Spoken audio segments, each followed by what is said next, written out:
Before Matt Busby, there were no football managers. I was born in a small mining village. The people were brought up in a faith which was football. I had no experience as a manager. All I had was certain ideas, faith in those ideas, and faith in the club. Matt was the first tracksuit manager training with the players. This was revolutionary. He had this aura about him. He made everybody feel important. The Busby Babes, the way they played was rock and roll. Busby was trying to build the best club in the world. When you look back, do you think that there was any part of it that caused a sacrifice that wasn't worth it? Oh, yes. I woke up and I was in my seat, but I was about 30 yards from the plane. As the details seeped out, the magnitude of the horror became apparent. It hurts to think about it. My first reaction was never to have anything to do with football again. I had the feeling that I might have been responsible. I was terrified to come and look at the ground and feel the people. My wife said the lads that have died would want you to carry on. And I got this obsession again. I still want Manchester United to be the best team in Europe. And the only way they can be the best team in Europe is by winning the European Cup. Matt showed the ability to knit a team. And it was an absolutely brilliant team. It was Matt's last chance to win the European Cup. He was like a father to us. You wanted to win for him more than anything else. But nothing is more gratifying than to spot a star and see him develop year by year to his predestined place among the gallery of the immortals.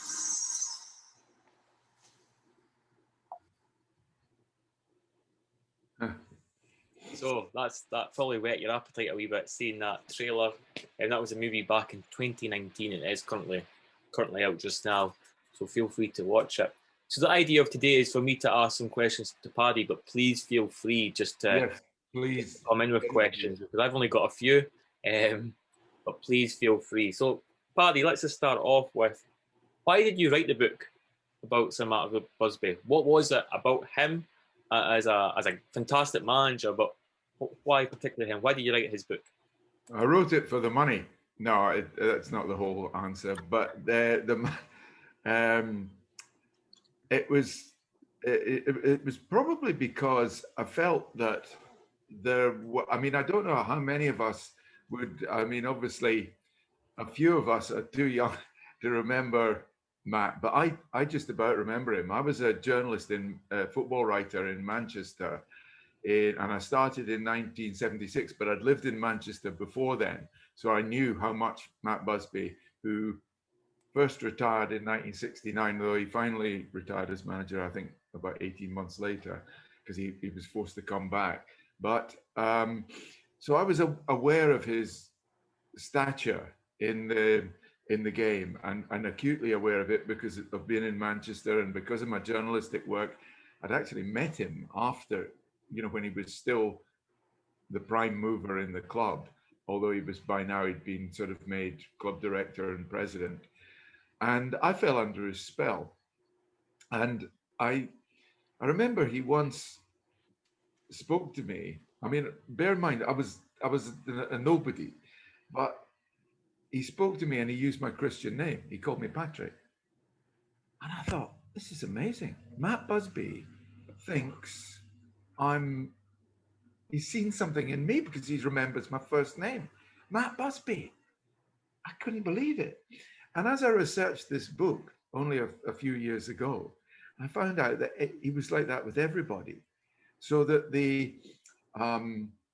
if a taxi driver maybe took him from one place to another, that taxi driver would think that Matt Busby thought he was the best taxi driver of all time, anywhere in the world. He had that ability to make you feel that you were valid, that you were, and as I realized this, and I thought of the effect he'd had on me when I was a relative kid, I just realized this was a really special man with so many lessons in life. Now, remembering people's names is a fairly simple lesson. We could all do it. We could, if we had good, ability to memorize, which I don't. But it's part of his charm and his charisma and what made him a very special man. It was he became famous in an era where there were great heroes in boxing. Muhammad Ali, well, Cassius Clay originally came along. Not everybody here will remember the advent of these great figures, but in politics there was Nelson Mandela, John F. Kennedy. Everyone of my generation remembers where they were when they heard of the assassination of this charismatic president. But there were charismatic Pelé in football. There were charismatic figures all over the scene who, probably because of the absence of wall-to-wall media, had even more mystique and charm about them. And Matt was one of those. Matt did for football management what, in a way, you could say Muhammad Ali did for boxing. Anyway, so that's a bit of a long answer. I'll try and keep them a bit sharper in future. But I just felt, it was an irresistible subject. It had been done before, but I was determined to do it for a new audience, for people like Rachel and Yvonne, their equivalents in Manchester, who still sing songs about Matt Busby at Old Trafford at Manchester United games. And yet they don't really know who Matt Busby is. And that was another reason why I did it. It was sort of evangelical in that sense. No, absolutely. So in terms of Matt Busby's background, he grew up in Bellshill.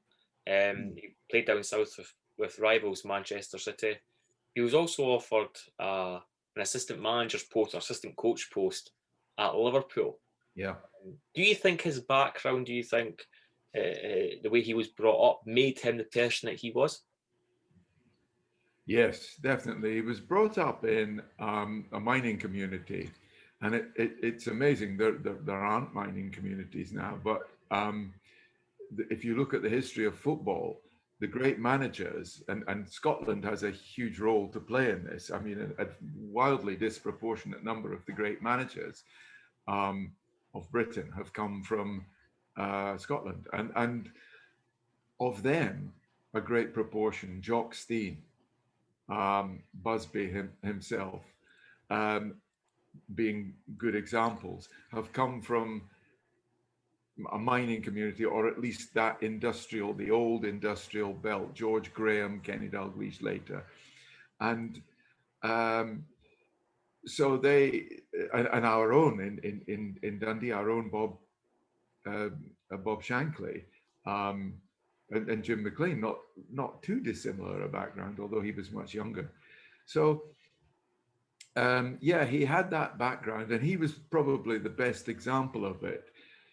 He came into a loving family, but unfortunately it was a family that was disrupted by the First World War in the most awful way. He lost his father when he was at primary school, and at the same time lost his two uncles. It was obviously a very close-knit mining community in Orbiston near Bellshill, Lanarkshire. And your people looked out for each other because they had to. This is what mining was all about. If you did something careless underground, you could kill your workmate. So it was. There were very close communities, and I think there's a direct link between that and the essence of football, which is teamwork, community. Bob Shankly's brother Bill, the great manager of Liverpool and a contemporary of Busby's, likened football to communism, in that it relied on communal activity, everybody looking out for each other. So I think his background definitely contributed to what he was, but in the second sense, in the sense that he lost his father and his uncles, and almost all male role models from that point of view, apart from his grandfather, who was a bit of a rogue, and so he had to become a man before his time, and he retained that leadership, that sense of responsibility all through his life. So definitely he was a creature of his upbringing, Greg. Has anybody got any questions so far? Because I'm going to enter a time where he became Manchester United's manager just after the Second World War. So has anybody got any questions that they want to ask? Not yet. I do have one coming up though. I'll hit you with it now if you like. Yeah, on you go. On you go. I've often felt that there's a sort of string of DNA that runs through the great managers, from Mark Busby, who affected Jock Stein, who affected Alec Ferguson, who affected Jim McLean. And in some ways, Busby seems to be the spark of it all. And do you think he was aware of the effect that he was having on football and on other men? Oh God, Steve, that's such a good question. I don't know. I think the only, it came out in that trailer that we saw that some very good judges, including I think Paddy Creran, talked about him being, Eamon Dunphy as well, talked about him being the first defining football manager. I think he himself was defined by the first, not the first manager as we know it, but the first manager who basically was totally in charge, which was Herbert Chapman, who managed Huddersfield Town and Arsenal and created great teams at both of those clubs. And before his premature death, I often wonder if Busby, there's no way of knowing this now, was inspired by Chapman, but definitely Busby inspired the others, even Bill Shankly.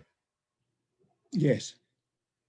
Who was only a couple of years his junior, yet looked up to him so much that, and his Busby's granddaughter, Alison Busby, told me a lovely story about this, that everybody was frightened of Bill Shankly because he had this sort of James Cagney tough guy. He was an intimidating, bristling character, and but not in the case of Busby. He idolized Busby. And Alison told me the story that when she was a little girl, she was playing with her friends in Matt and Jean's house in Chorlton-cum-Hardy, Manchester. And they were running around pinching each other the way little girls do. And the phone rang. And this man, who she later realized with a staccato voice, "Hi, wee lassie, is Matt in?" And she said, "Oh, yes," not knowing this was Bill Shankly. But as she put the phone down, and maybe one of her friends came along and chased her, and she forgot all about it. And 15 minutes later, she realized she hadn't told Matt that there was somebody on the phone for him. So she went up and she said, they called him Matt. They didn't call him Grandad, they called him Matt. And she said, "Matt, I'm really sorry, but there's someone on the phone for you, but it was 15 minutes ago, so they might not be there." So Matt said, no, never mind, and went over, and Bill Shankly was still there. He'd been hanging on because he wouldn't put the phone down on Matt. that was the reverence that Bill Shankly. So to answer your question, yes, he did. He influenced Shankly, and of course, Ferguson, growing up as a teenager, who were the great managers around? They were first Busby, second Shankly. So it's impossible that they wouldn't have been Ferguson's role models. And that, and if you were to ask David Moyes now, who were his role models, they would be Ferguson. And so that, without any doubt, it's a hereditary phenomenon, that the great football manager. It always reminds me of after Bjorn Borg, suddenly Sweden started to produce tennis players, and in the same way as Scotland has produced 4 generations of managers. There's still more Scottish managers than there should be in England, even though they're not as spectacularly successful maybe as they used to be. Although David Moyes is beginning to remind the English top 4 that there's usually a Scot there somewhere. Has anybody else got any questions before we move on to the actual Manchester United project? Just raise your hand and we'll unmute you. Okay. So Paddy, Busby became manager of Manchester United just after the Second World War. Yeah. Old Trafford was bombed during the Second World War. Manchester United had very little money in the grand scheme of things. Probably no youth policy either. How did he rebuild? Well, funnily enough, that they obviously the youth policy had been disrupted by the war, but the policy had Matt had his interview for the job while still in uniform in 1944. He was tapped up by, bear in mind, he was still Liverpool captain at the time, but he was tapped up by a friend of his, Louis Rocca, who was general. He did everything for Man United, including set up a youth policy before the war. So when Matt went for his interview with the chairman and said, listen, I'm determined to build from the bottom up through youths, the chairman and Louis Rocca and the secretary, a man called Walter Crittman, had already said, he was pushing at an open door when he said, I'm determined to do it this way.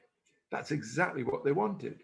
So there was a youth policy. The trouble is the youths were no longer youths because they'd been hired by Rocca in the 1930s, before, in the build-up to the war, as teenagers, as kids. But of course, they'd grown up in every sense by being given in service in the war in most cases.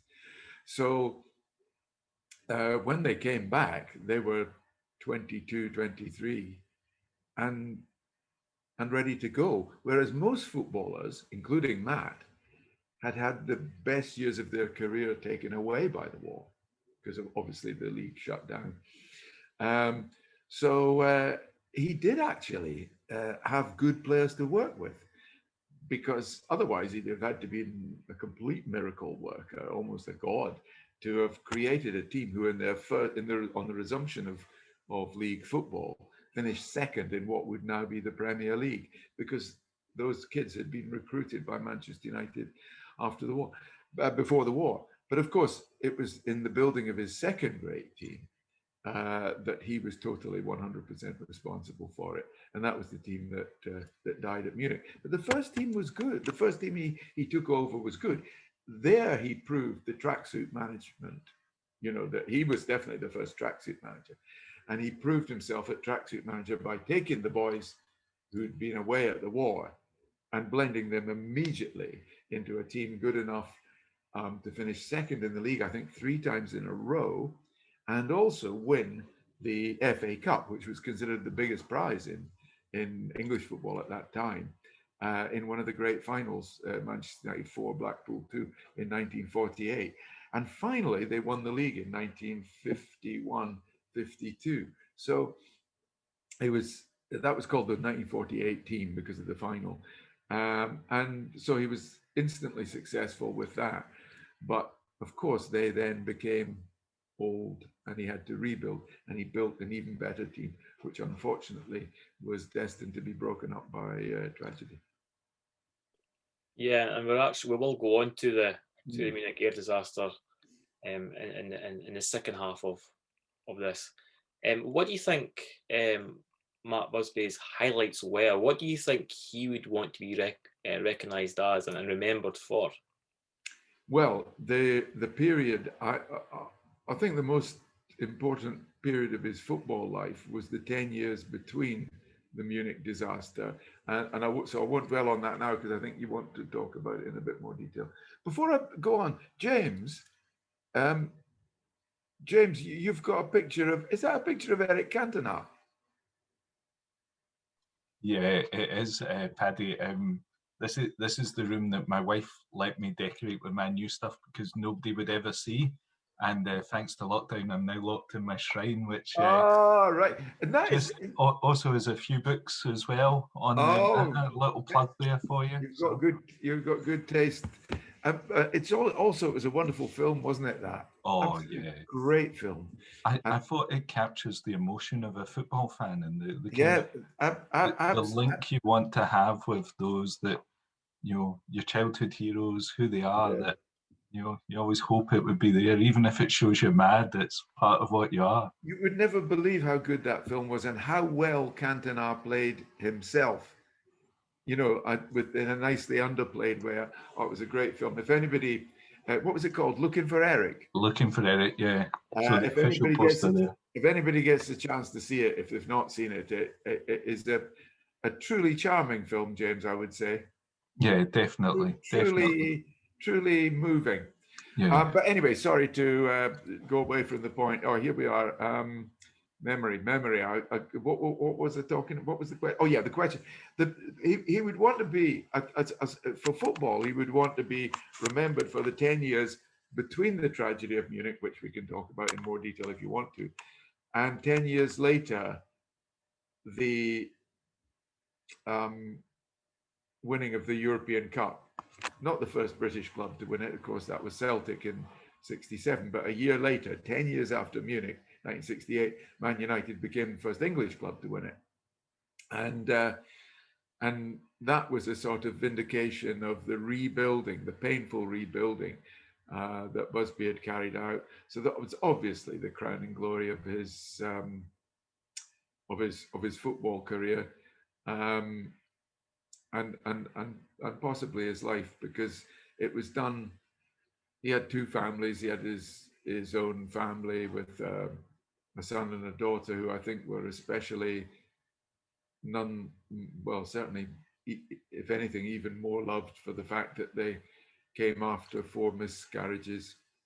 At one stage, he thought that he and Jean, his wife, would never have a child who would live, and eventually he had a son and a daughter. So he was very much a family man in that sense. But for football, it was that 10-year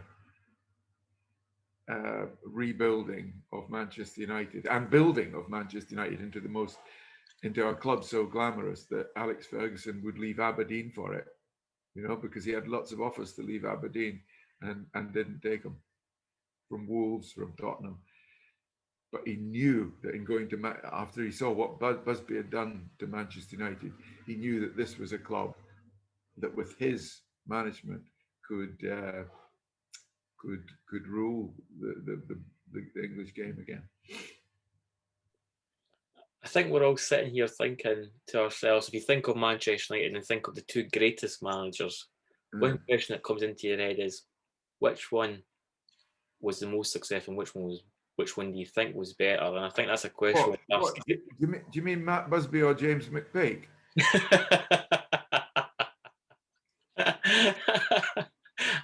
Well, just for the avoidance of doubt, I was meaning Sir Alex Ferguson too. But that's a question I want to ask everybody at the end is which one do they think?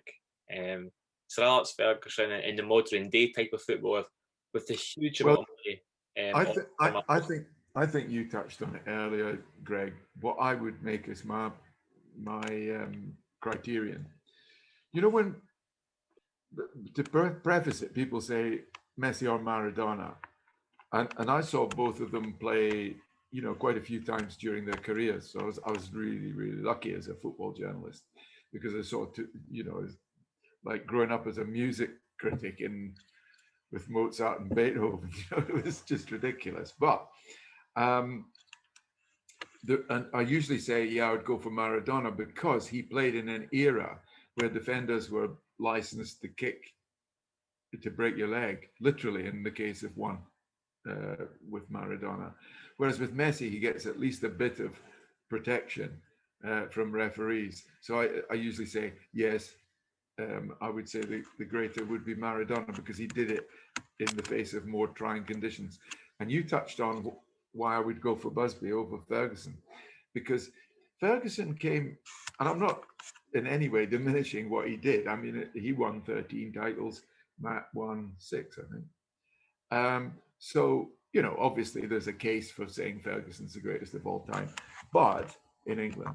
But Ferguson came in to a situation where the rules of English football have been slightly changed to bring about this sort of dynasty situation you have now, where you have Man United winning it 3 years and somebody else winning it 3 years, and Chelsea getting all the money from Abramovich, and they win it for 3 years. And Man City get the money from Abu Dhabi, they win it for 3 years. That situation changed in the year before Alex Ferguson joined Man United. So that once Alex Ferguson drove the crowd levels back to the levels that Busby had instituted,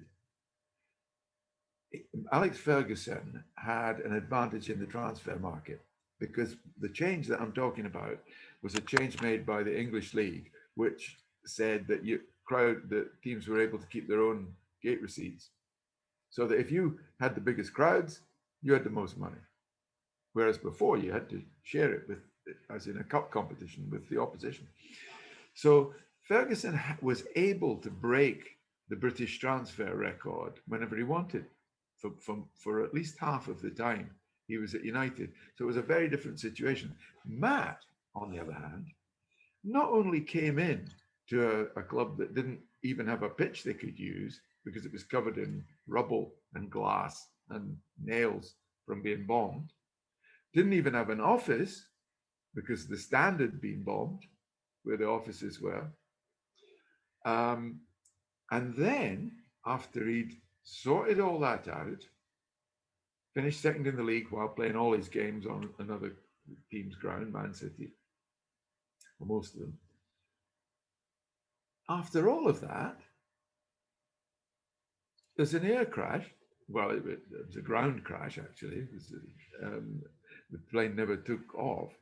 But all his best team, most of it, and some of the top reserves who would normally come in, were killed.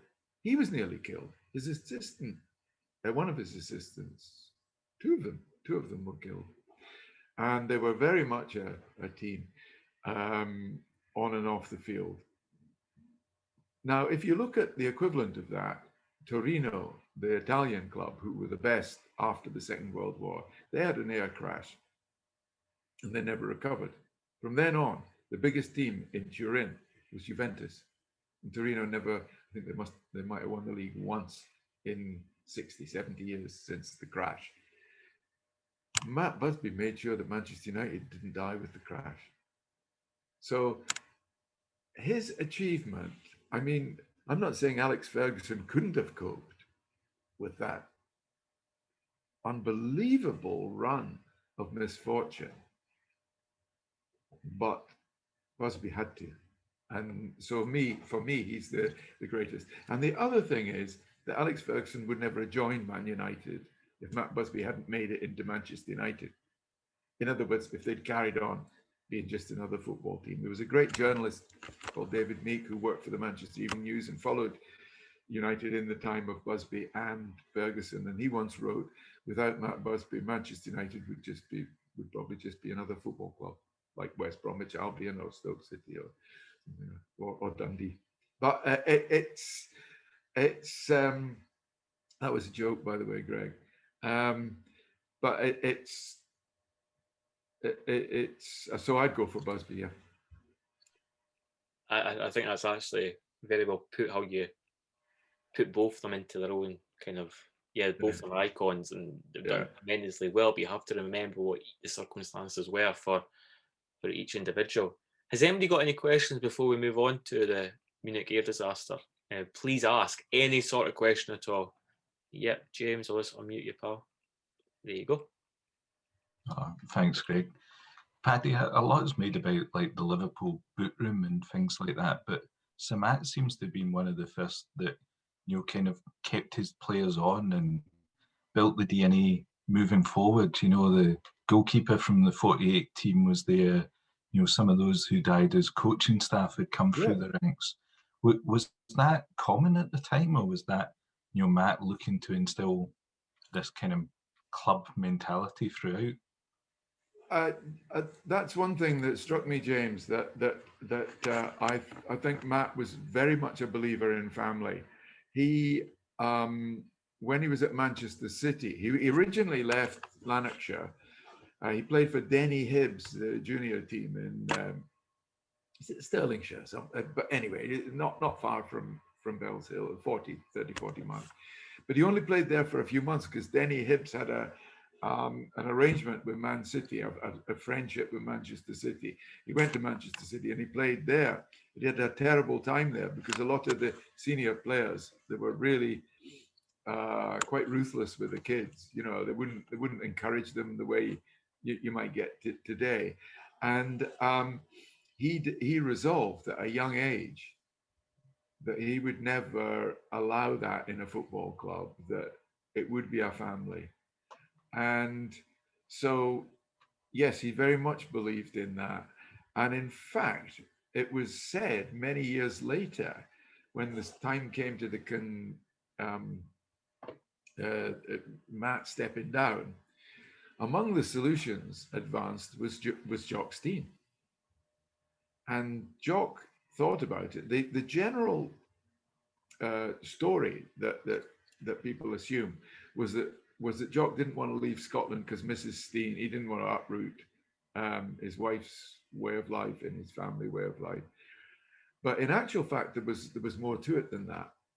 And that Jock had said, yes, I'll come, but I want to bring, and he named 2 or 3 assistants. And Matt said, well, I don't really want Jack Crompton, the guy you were talking about, John Aston, who was also, who was the father of the John Aston who played in the European Cup final. He didn't want them disturbed. You know, they'd been working at United since they'd retired. So, and that was a sticking point. And Jock said, well, I want to bring my own people, you know. And so, yeah, he definitely did believe in that. And in fact, what's generally described as Matt's biggest mistake, which was the appointment of Wilf McGuinness, a former player whose career had been ruined by injury, and who'd then gone into coaching in his early 20s. Wilf McGuinness's appointment is generally perceived as Matt's biggest blunder. But when you look at it, the boot room at Liverpool had just started then, and maybe that was what he was trying to do.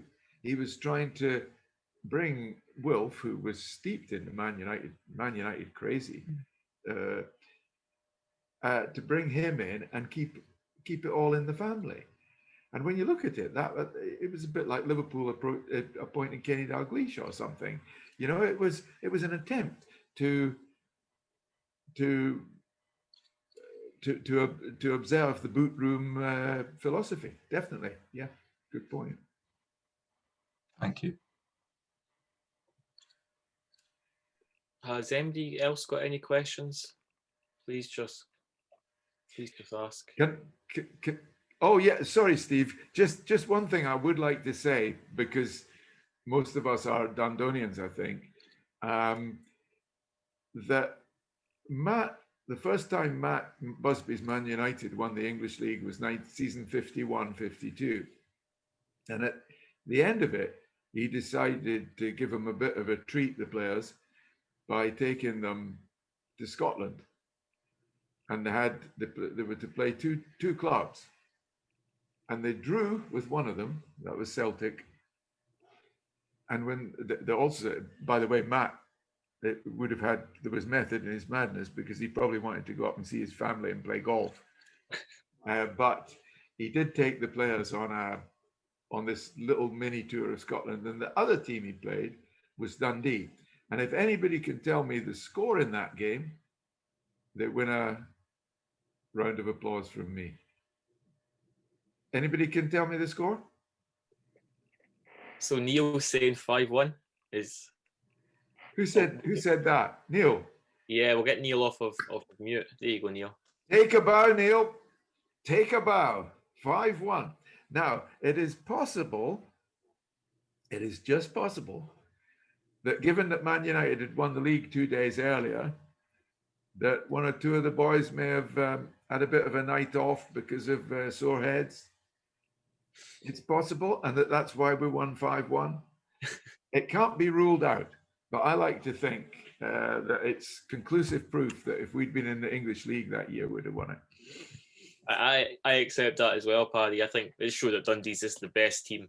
Yeah, I think it's very good to have it in documentary proof like that, don't you think? I agree. Totally agree. Steve, you had a question. It's jumping massively forward in time, but I never felt that Sir Matt coaching Tommy Docherty was a good fit. You didn't? Different, very, very different characters. Yes. I just wonder if you know anything about that. Yes. About that. Yes, I do. A little bit.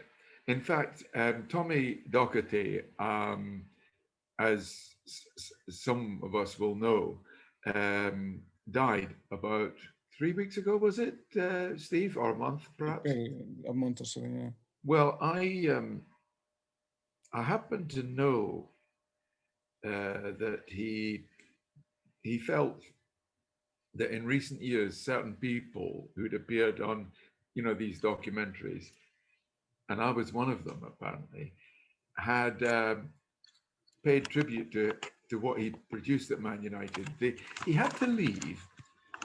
He was sacked by Manchester United with Matt Busby very much in the vanguard of that movement to sack him, after he had had what people thought was an affair with the wife of the club's physiotherapist at that time, a man called Laurie Brown. Now, Tommy, his assistant manager, and Laurie Brown were like triplets. They traveled everywhere together. But behind it all, Tommy was seeing Mary Brown, who was Laurie's wife.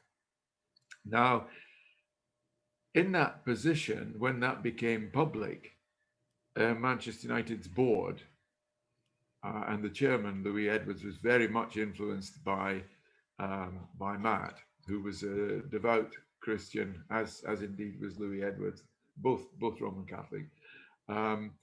And they, in my opinion, made the correct decision that Tommy would have to go, even though Tommy was of higher status and was doing well as Man United manager. Mm-hmm. Than Laurie, in that Tommy was the one who was what you might perceive as at fault. So the decision was made to sack, and Matt was definitely in favour of that. Tommy Docherty had produced a really exciting Man United team. I mean, football-wise, there was no reason to let him go.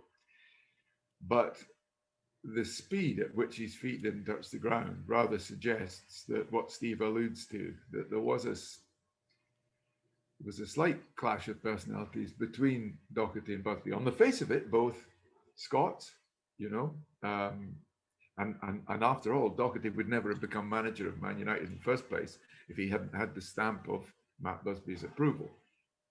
But yes, I think by now, by the time of that crisis, that Matt was glad to see the back of Tom for some reason.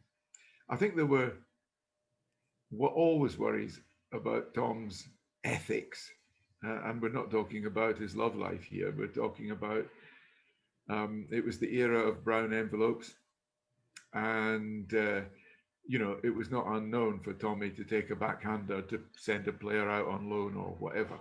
Mm. So, yeah, there were definitely problems there, and I think Matt was glad in a way to see the back of Tom.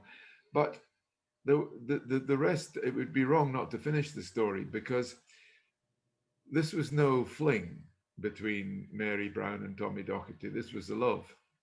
And they remained together until Tommy's death 1 year ago, 1 month ago, at the age of 94, I think, Steve, correct me if I'm wrong. Anyway, Mary Brown had sent a message saying that she was glad of these documentaries which had recognized Tom's legacy, and she said that Tom was pleased by that. And so I wrote her a letter, and she replied to it a week ago. I've got it somewhere on that desk over there. And it was just a brief one, but she just said, "Thank you for writing to me." And she said, Tom wasn't upset by his sacking. He said they had plenty of reason to do that. He said what he upset him for the rest of his life, or what nagged away at him for the rest of his life was that they'd behaved as if he'd never done anything for the club. He was persona non grata till the day he died.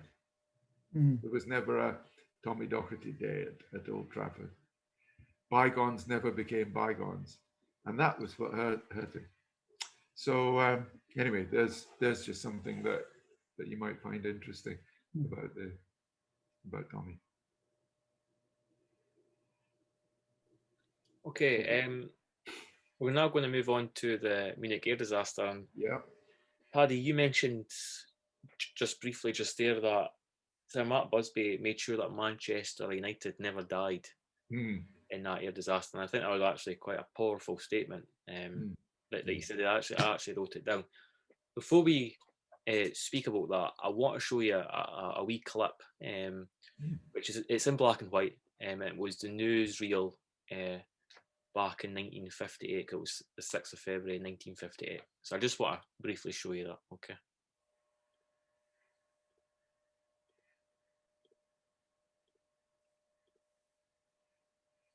On the fringe of a Munich airport lies the wreckage of an airliner, still smouldering from a crash in which 21 people were killed. Tragedy enough at any time. But in that plane were a group of young men who were almost the personal friends of millions.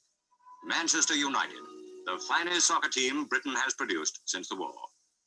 And 7 of them died in the crash. 10 others, as well as their famous manager, Matt Busby, were injured. Some so seriously that their lives hung in the balance. Busby's babes, as they were affectionately called, were on their way home from Belgrade when the disaster struck. They were on top of the world. Their 3-goal draw with Yugoslavia's Red Star team had put them through to the European Cup semi-finals. They had high hopes of the English FA Cup. Now those hopes are snuffed out, like the lives of 7 of their finest players. 3 days before, the press had carried pictures of a confident team leaving for Belgrade. Pictures which remind us that with them were 8 of the North's finest sporting journalists who would never see home again. Remember Matt Busby leading his babes onto the Wembley turf for the cup final that brilliant day last spring? Roger Byrne, in the plain shirt, skippered them against Aston Villa. United were already league champions, and that day they came within an ace of bringing off the double. Here's Manchester winger John Berry beating his man and passing to Tommy Taylor. A fine pair. Luck was against United when an accidental collision with Villa's McFarlane robbed them of goalie Ray Wood in the 7th minute. McFarlane soon recovered, but Ray Wood had to be carried off for a time. His place in goal was taken by Jackie Blanchflower, and splendidly, for Matt Busby trained his players to be versatile. Being a man short didn't prevent United from attacking again and again. Tommy Taylor was in there fighting, and Eddie Coleman too. Ray Wood soon came back to play on the right wing, and his colleagues concentrated on the left to give him a chance to recover.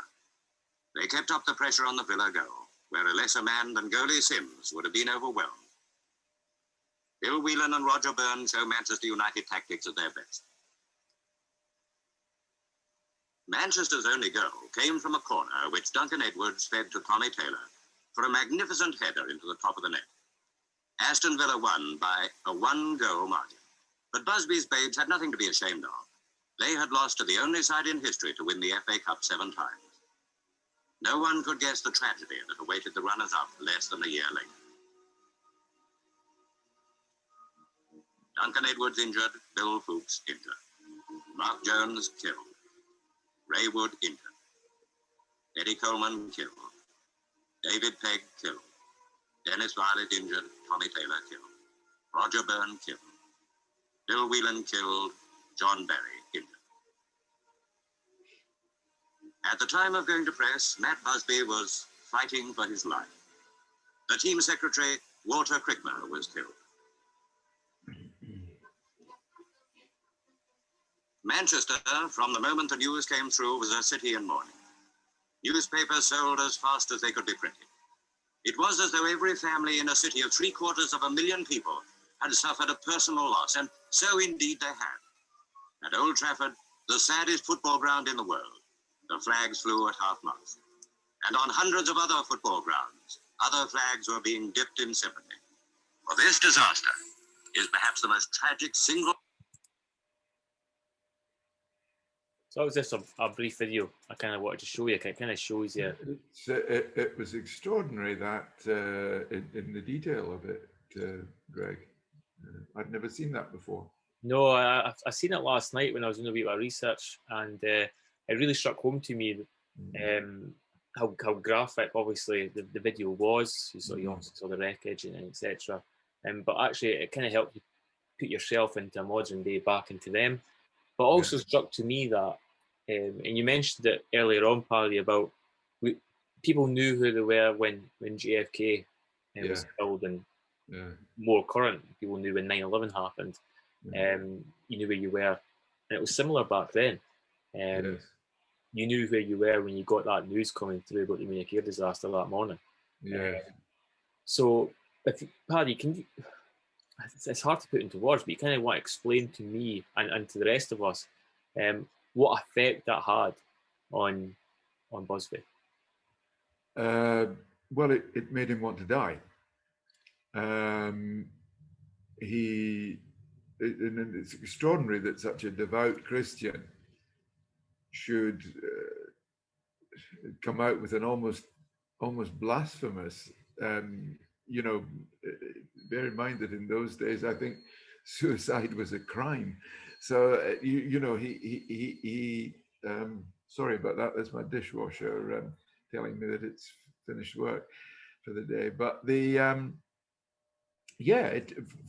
for Matt to confess is the wrong word, but to say on television several years later, I think, to Arthur Montfort, who was a Scottish TV presenter at that time, that he wanted to die as he lay in hospital. He spent 3 months in the hospital in Munich, and when his family went to visit him 2 days after the crash, his son saw an old man fighting for life in an oxygen tent, and thought, poor old bugger, and walked on.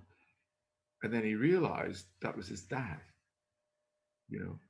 He'd aged, so much, and he looked nearly dead then. So, but he fought back, and the key, Matt was still disgusted, didn't want to talk about football, hated the thought of football. He was in pain all the time, most of the time anyway, but because of he'd cracked a few ribs, he wasn't being able to be given the full amount of painkillers that they would have liked to have given.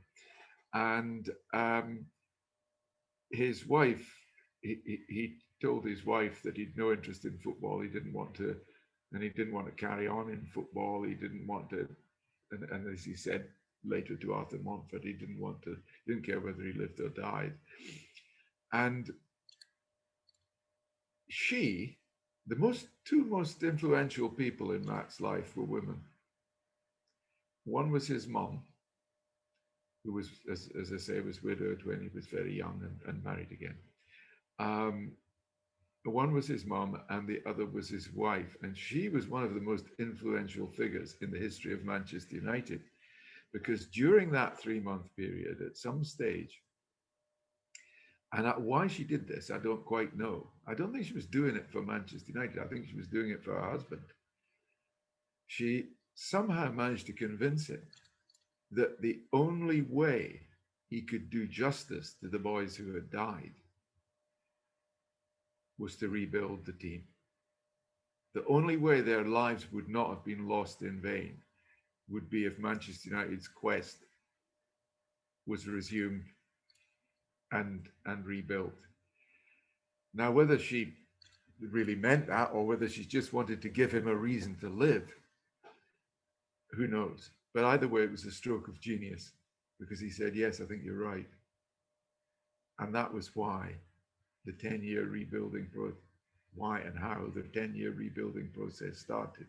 By the May, the newsreel showed a picture of the cup final in 1957, and United somehow got, with a patched up team, somehow got to the cup final that year, and that was Matt's comeback. The team had been looked after by his assistant, Jimmy Murphy, who had survived because due to other football commitments, he didn't go on the trip to Belgrade via Munich. But Matt decided he'd come back for the cup final and sit on the bench alongside Jimmy Murphy, who was the manager of the team for that day. And he did. So that was his comeback. So that was probably 4 months after the disaster in February. And that was his determination to come back. And that was the genius of his wife. And that's why I say that Jean Busby was probably one of the most influential figures in the history of Manchester United, along with your mate Cantona, James. No, I totally agree with that, actually. Has anybody got any questions in regards to the Munich air disaster? Please just ask. Yep, Steve, I'll just find you. Aaron I have a question as well for afterwards. Yeah. Perfect. So we've got 3. I'll just go through them. Neil, we'll just go with you first. Oh. There we go. Hi, Patrick. If Wales hadn't Neil. had if Wales hadn't had a World Cup qualifier, what do you think would have happened in the immediate period?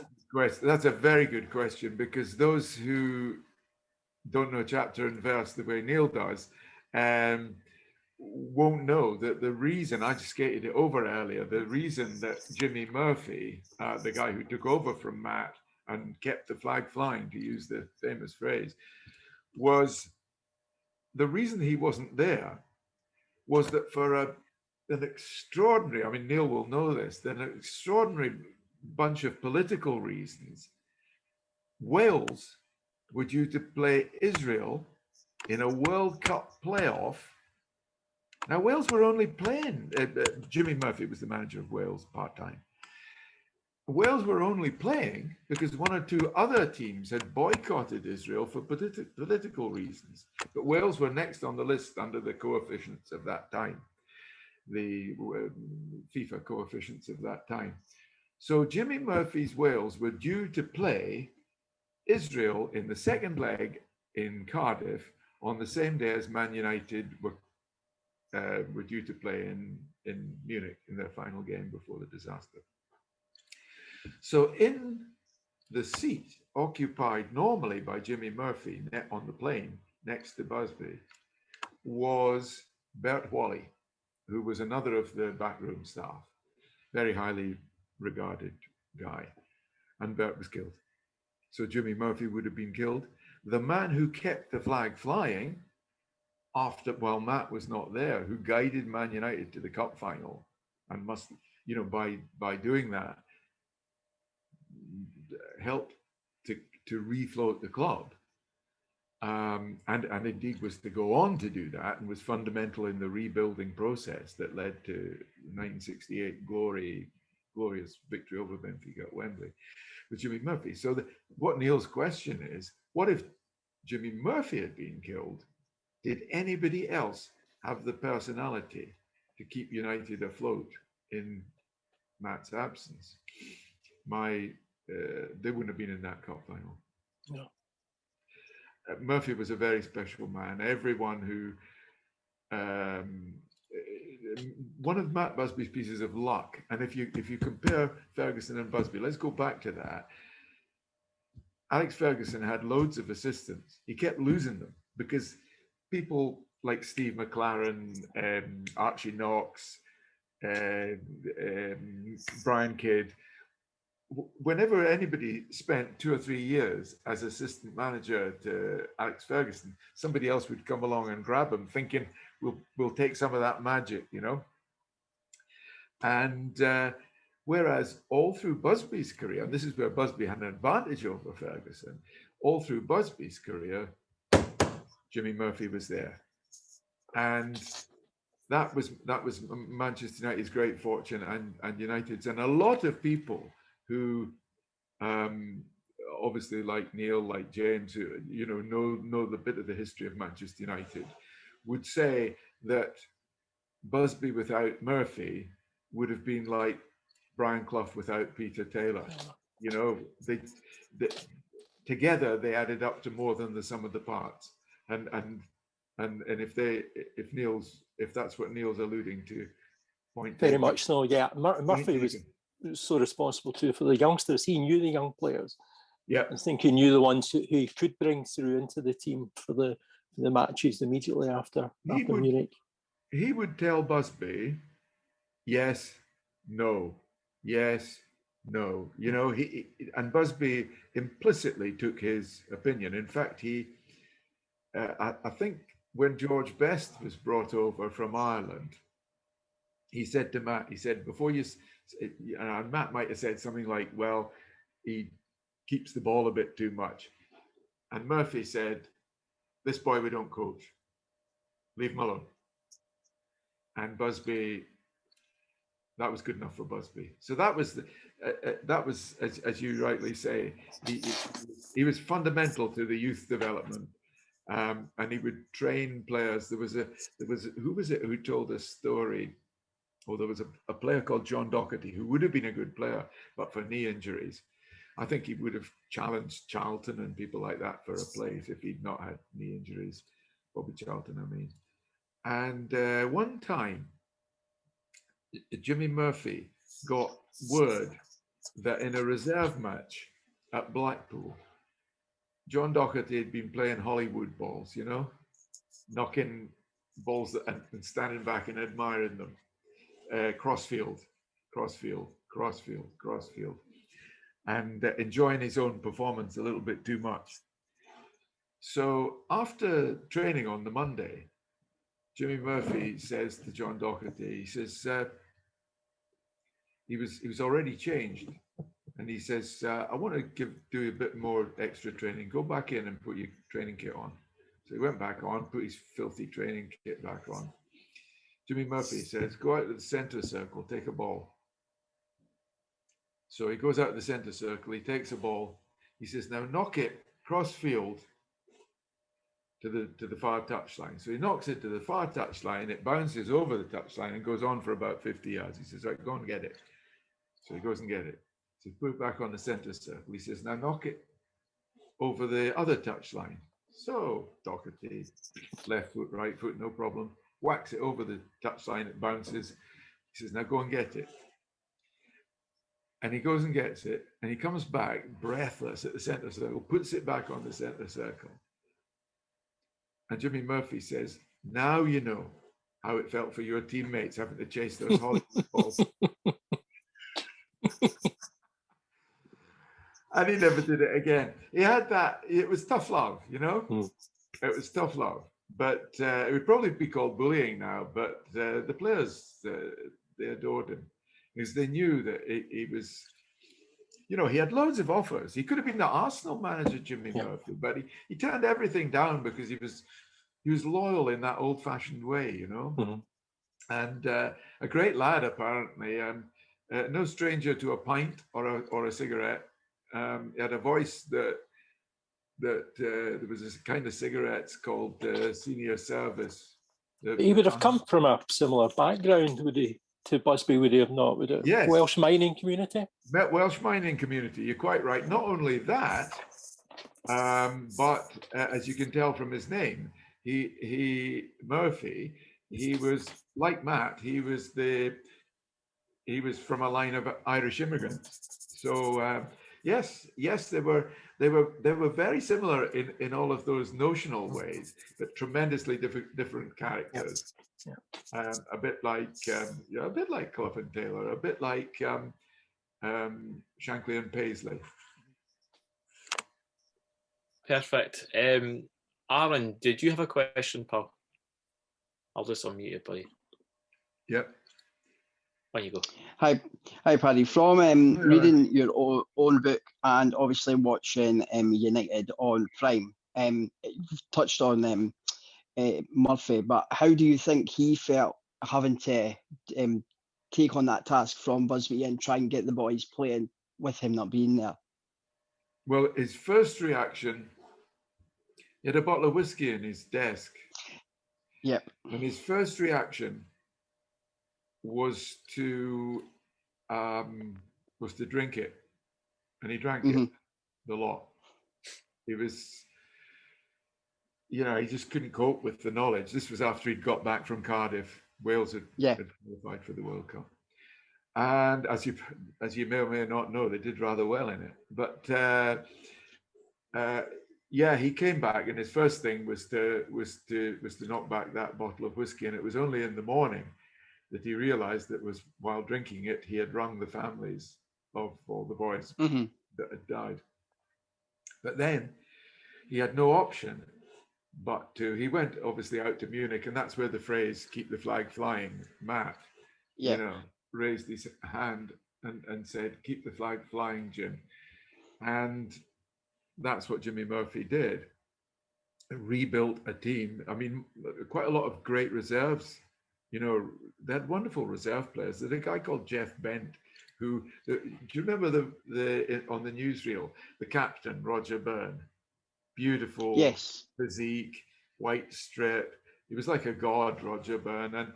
And his reserve, a guy called Jeff Bent, was good enough to play for any other team in England. They were getting offers every week from all the top clubs who wanted.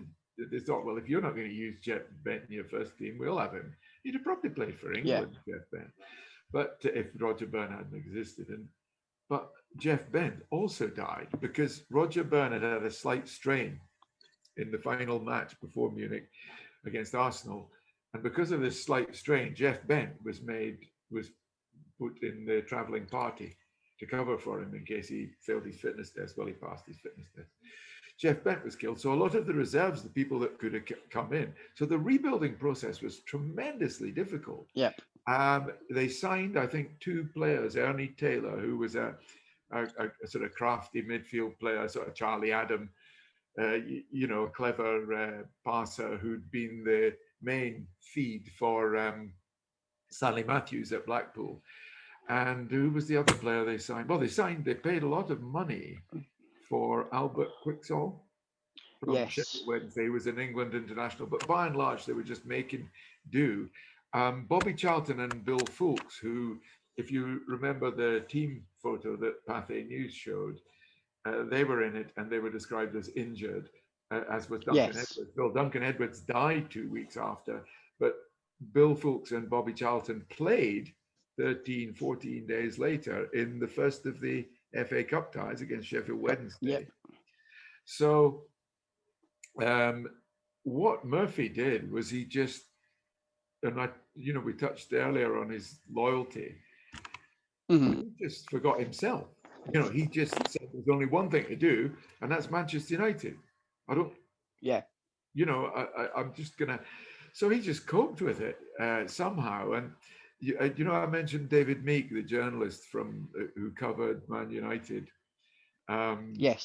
From Munich, because the Manchester Evening News' reporter was among the journalists killed. So David was suddenly plucked, and so his first job was to go to the Norbreck Castle Hydro Hotel at Blackpool, where Jimmy Murphy would have a press conference every day by the swimming pool.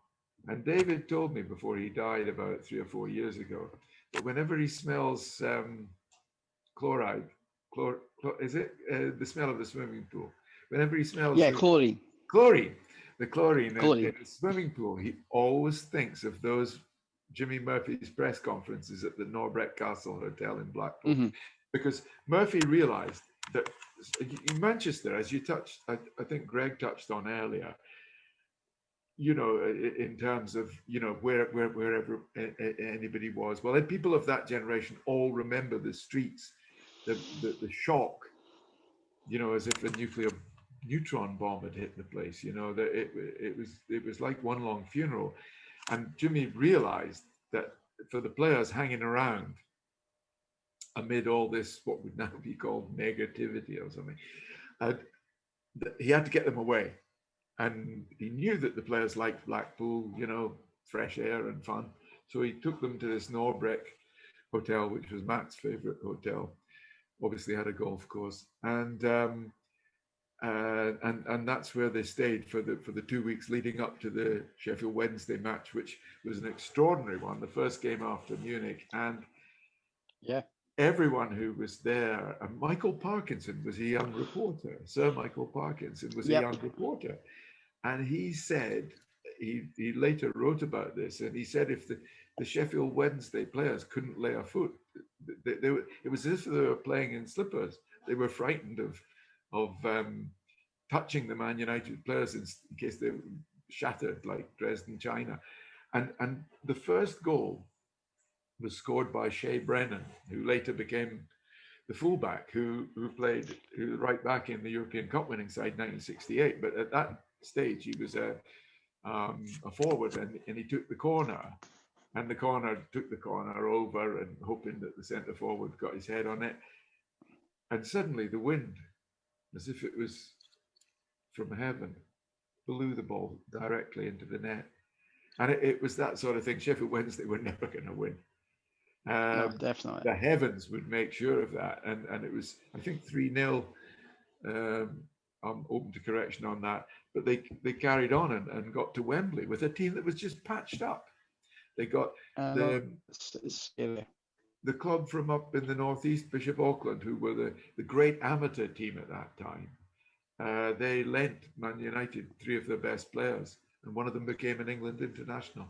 So there was the FA waived the rule that says you can't play for more than one team in the FA Cup, so that the players that they'd got on loan were able to play for them, and they got to the final, and it was Bolton Wanderers were the opposition, and people probably know that Bolton actually won, but Bolton went to that game feeling like public enemy number 1. You know, they knew that the whole country and everybody would be following the game on radio, and I think probably television already by then. Yeah, definitely television. Buddy, yeah. I'm just conscious of the time. Oh, sorry. That's okay. And we've also got a few other questions. Is it okay if we go? Okay, yeah, far away, yeah. Is that okay, Paddy? Sorry about that. Yeah, no. Listen, I ramble. So please, I'll be more concise now. It's just that they're such good questions. I know exactly. So we've got another couple of minutes or so. So we'll go to Lewis now. Lewis, that's you unmuted. Lewis Mathers. Yeah.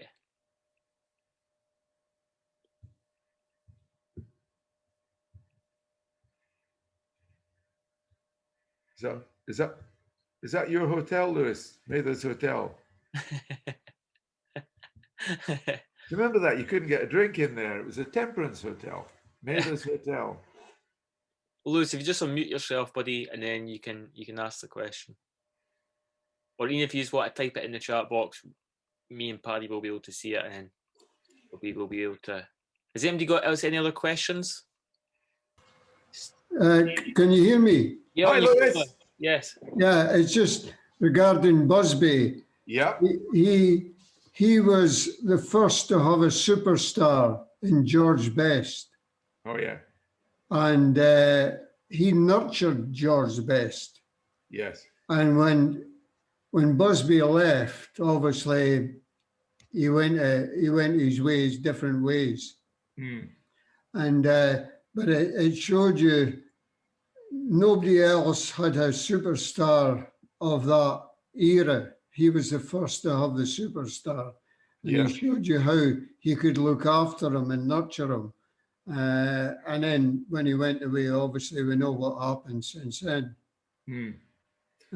But the first, I actually, if I could just digress a bit, the first time I saw Manchester United was I was working there in 1970 and 71. Ian, you might have still been there actually. Yes. But the first game I went to see, I didn't know where to go, and I ended up in the Stretford End. As you well know, that's where all the noise comes from. Oh, yes. And the game was against Newcastle. 12 minutes to go, it was 1-1. And a corner kick, United got a corner kick. The ball came across, and the blonde head of Dennis Law rose, headed it down, bounced over the line and into the net. And turned away with a fist in the air. Oh, the King had scored. Yeah. And That was my first game, and I'll always remember that. Lewis, you've painted a beautiful picture of Old Yes. Trafford. I remember that era. And I think McGuinness might have been the manager. yes, yes.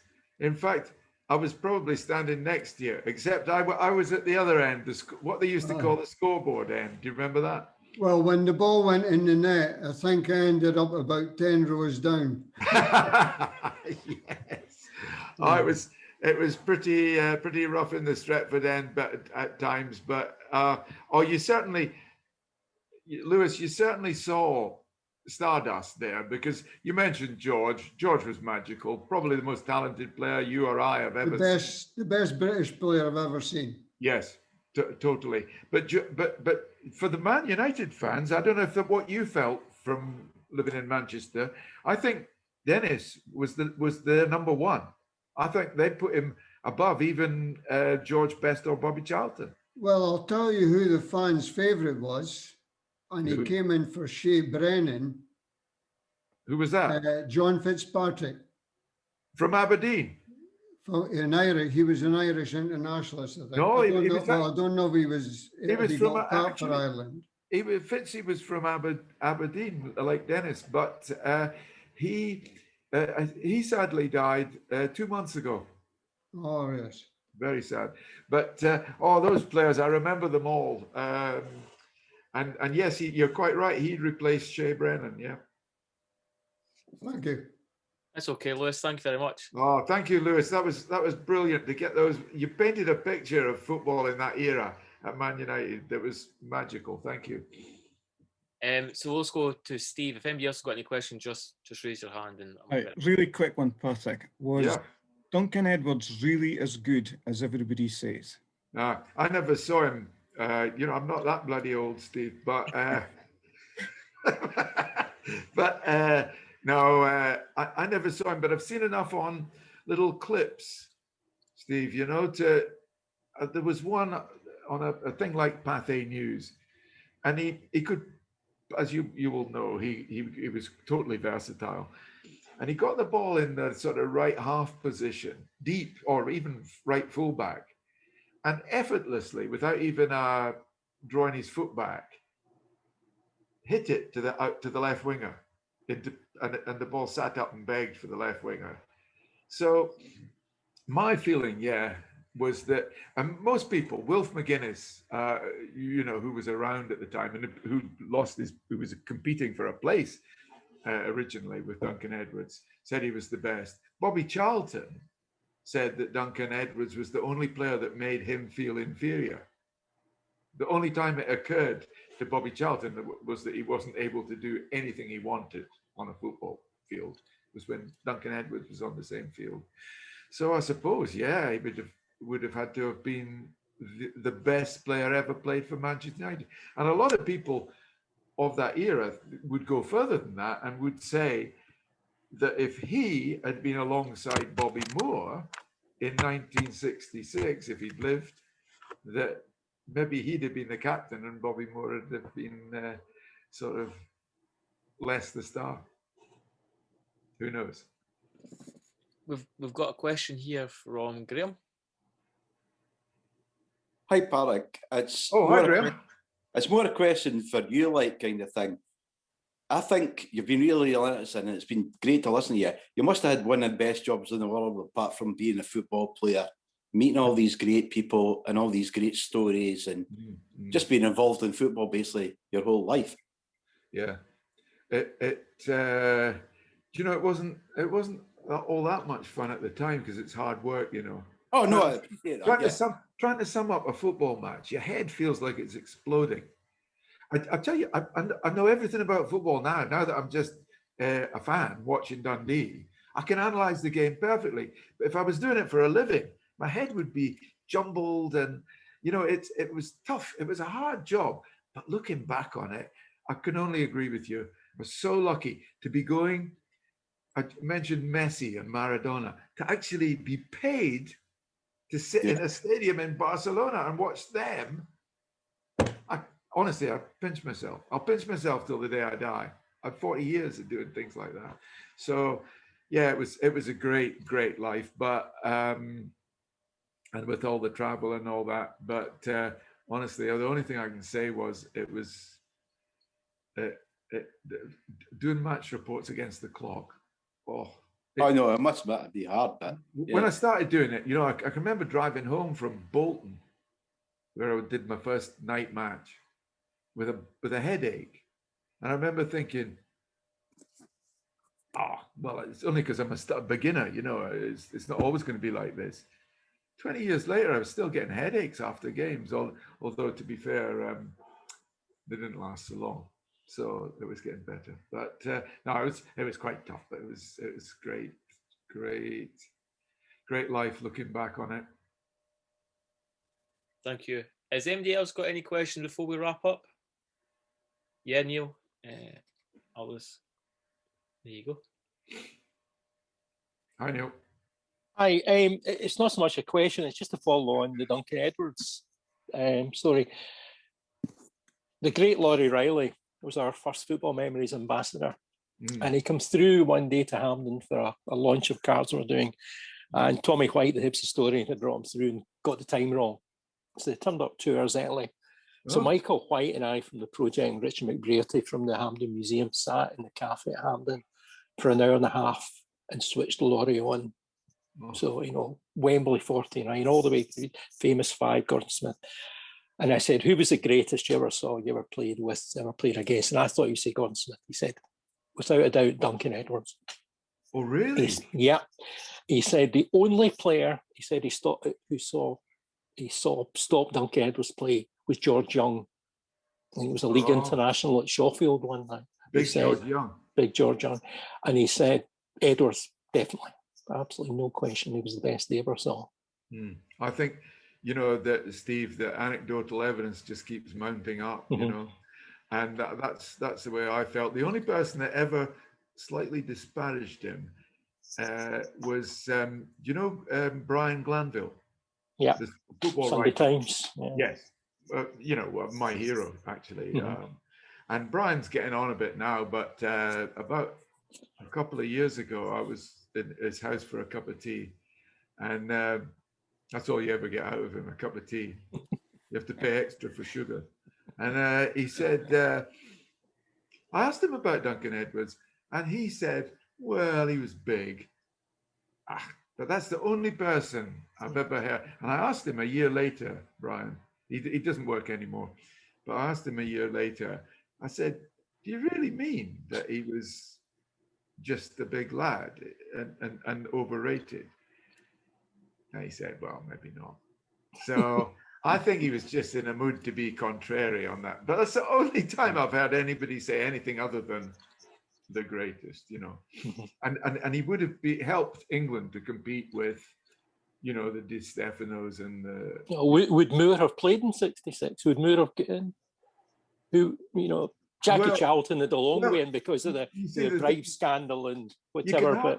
You can hardly tell because Duncan Edwards could have played any position. He could have ended up...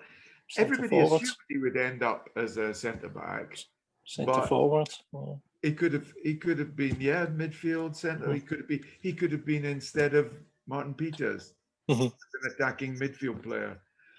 He could have been instead of Nobby Stiles as a kicker,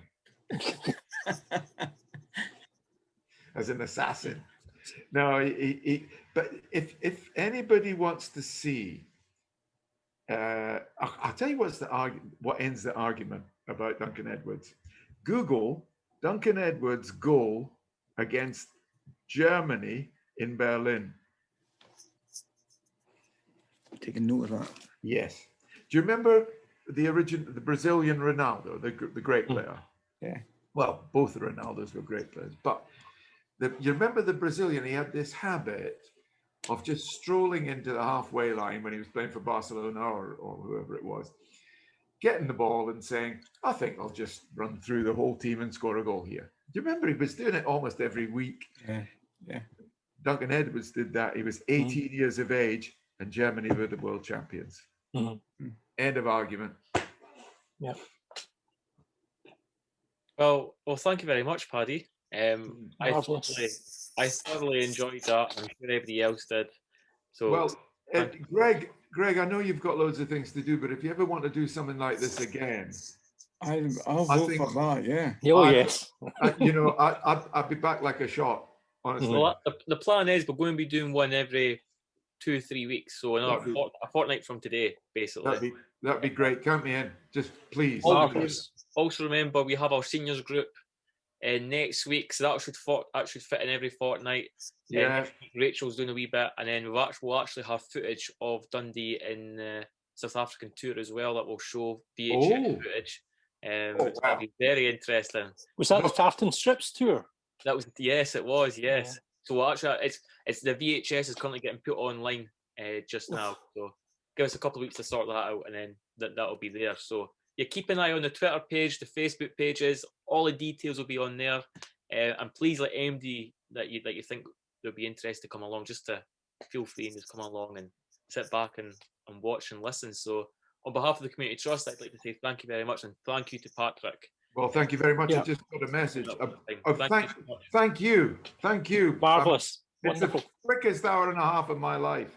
I'll hope it's a smile on everybody's faces during lockdowns. There's nothing else on the TV, so football. Well, thank you so much, guys. Take care. Okay, thanks everybody. Thanks. Thank you. Bye. See you next time. Bye bye.